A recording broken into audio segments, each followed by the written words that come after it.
ঠিক এখনো আছি। সকল ভক্তকে বলবো সুখেও ডাকবেন হরিকে, দুঃখেও ডাকবেন হরিকে, কারণ সবার জীবন পুরোটা সুখে হতে পারে না। আর মানুষ মাত্রই রোগ প্রবেশ করবেই, সে আমারই হোক আর আপনাদেরই হোক। পরমহংসদেব তিনি কিন্তু একটা কঠিন রোগে আক্রান্ত হয়েছিলেন, গ্রিসের ক্যান্সারটা তিনি নিয়েছিলেন। তা তিনি যখন মাকে বলা হচ্ছে যে তার শিষ্যরা বলছেন, গুরুদেব আপনার সাথে তো মায়ের কথা হয়, তা আপনার রোগটা বলুন মাকে নিতে। তখন কিন্তু পরে না আমার মায়ের যদি হয়ে যায় দেননি।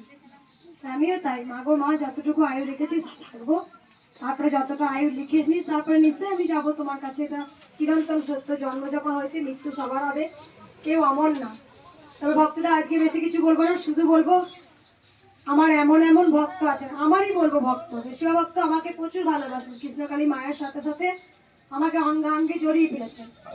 তো যখনই আমি বলবো ভক্তদের, আমার এমন কোনো ভক্ত আছে যারা মায়ের কাছে এখনো পর্যন্ত কিছু পাননি, কিন্তু তারা প্রতি মাসে আসেন, মাকে ভালোবাসেন। আমি শুধু বলি যে মায়ের কাছে আসছে কিছু পাওনি তো, বলছে পেলেই কি আসতে হবে, না পেলে আসতে হয় নেই।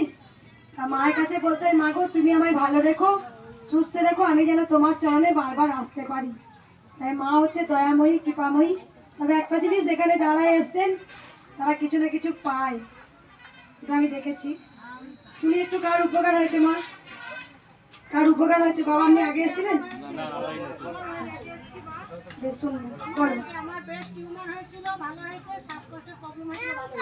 বেশ টিউমার ছিল, ভালো হয়েছে। কোথা থেকে আসছেন মা? আগে এসেছিলেন? আর কার বলে ভালো হয়েছে?